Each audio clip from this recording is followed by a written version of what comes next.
told your friend you're not okay? And tell me what's wrong and why you never said you felt that way. And guess you're trying to stay strong and fake a smile until I look away. But I've known you too long, it hurts to watch. Hay entrenadores que ganan títulos. Hay entrenadores que revolucionan el fútbol.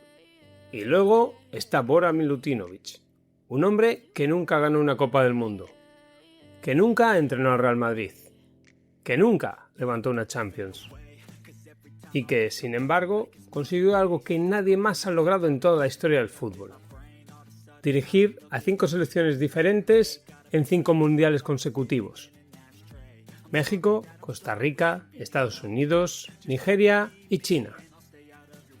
5 países, 5 culturas, 5 formas muy distintas de entender el fútbol. Y una misma historia que se repetía una y otra vez. Nadie esperaba nada de aquellos equipos. Y, de repente, estaban haciendo historia. Porque cuando parecía que una selección no tenía ninguna posibilidad, apareció un hombre con una sonrisa permanente, una enorme capacidad para conectar con las personas y una fe inquebrantable en que los milagros eran posibles. Su nombre, Bora Milutinovic.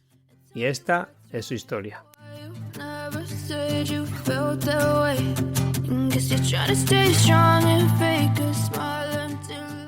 La historia de Bora comienza lejos de México, Costa Rica o Estados Unidos. Velibor, que así es como se llama nuestro protagonista de hoy, nació el 7 de septiembre de 1944 en Bajina Basta, una pequeña localidad de la entonces Yugoslavia. Era una Europa devastada por la Segunda Guerra Mundial, un continente que intentaba reconstruirse mientras millones de personas trataban de empezar de nuevo. El fútbol se convirtió en una vía de escape, y para Bora también. Como jugador, desarrolló una carrera respetable. Militó en el Partizan de Belgrado, uno de los grandes clubes yugoslavos de la época, y después pasó por Francia, donde defendió las camisetas del Mónaco y del Niza. Pero hubo un destino que cambiaría su vida para siempre: México. A principios de los años 70 llegó para jugar con los Pumas de la UNAM, y allí descubrió algo que marcaría toda su carrera.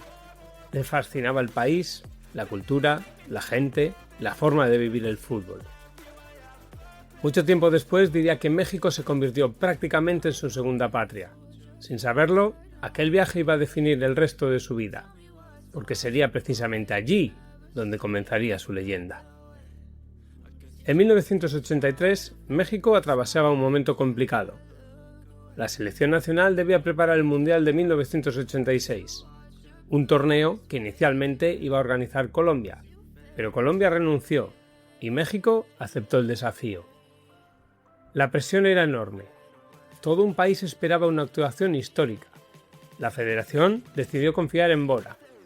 No era la opción más mediática, no era una superestrella de los banquillos, pero tenía algo especial. Sabía construir grupos, sabía convencer, sabía transmitir confianza. Durante 3 años preparó a la selección mexicana. Trabajó la disciplina, la organización, la mentalidad. Y cuando llegó el Mundial, los resultados empezaron a aparecer.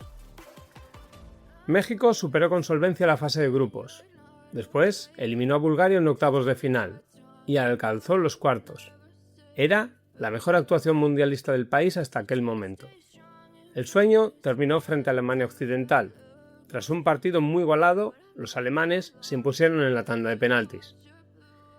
La eliminación fue dolorosa, pero algo había cambiado. México ya no se veía como una selección pequeña, y Bora acababa de demostrar que podía competir al máximo nivel. Aquello solo era el principio.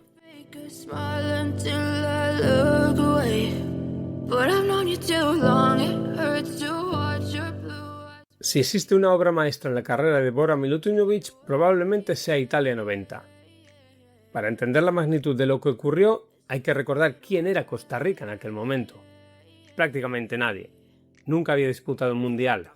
No tenía estrellas internacionales, no tenía experiencia y nadie esperaba absolutamente nada. Las casas de apuestas la situaban entre las selecciones más débiles del torneo.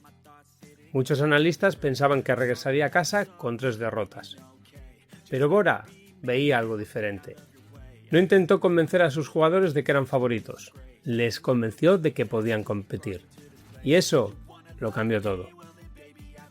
El debut fue contra Escocia. Los escoceses eran claramente favoritos, pero Costa Rica ganó 1-0. El mundo empezó a prestarles atención. Después llegó Suecia, otra selección europea, otro rival superior sobre el papel. Resultado, otra victoria. Costa Rica estaba clasificada para los octavos de final. Era una de las mayores sorpresas de la historia de los mundiales. En octavos cayó frente a Checoslovaquia, pero eso ya era irrelevante. La hazaña estaba completada. Aquel pequeño país centroamericano había conquistado el respeto del planeta futbolístico. Y detrás de todo estaba Bora, un entrenador que había conseguido algo extraordinario: convencer a un grupo de jugadores desconocidos de que podían desafiar a la lógica. Después de Costa Rica llegó un reto completamente diferente: Estados Unidos. Hoy resulta difícil imaginarlo, pero a comienzos de los años 90 el fútbol apenas tenía relevancia en el país. El béisbol, el baloncesto, el fútbol americano, el hockey sobre hielo, todos estaban por delante. Sin embargo, Estados Unidos iba a organizar el Mundial de 1994 y necesitaba una selección competitiva. La federación volvió a mirar hacia Bora. Su misión no era simplemente entrenar, era construir, crear una cultura futbolística, generar una identidad, preparar un equipo desde prácticamente cero. Durante años trabajó con jugadores jóvenes, muchos de ellos carecían de experiencia internacional y otros jugaban en ligas poco competitivas. Pero Bora consiguió formar un grupo sólido, y cuando llegó el Mundial, Estados Unidos volvió a sorprender.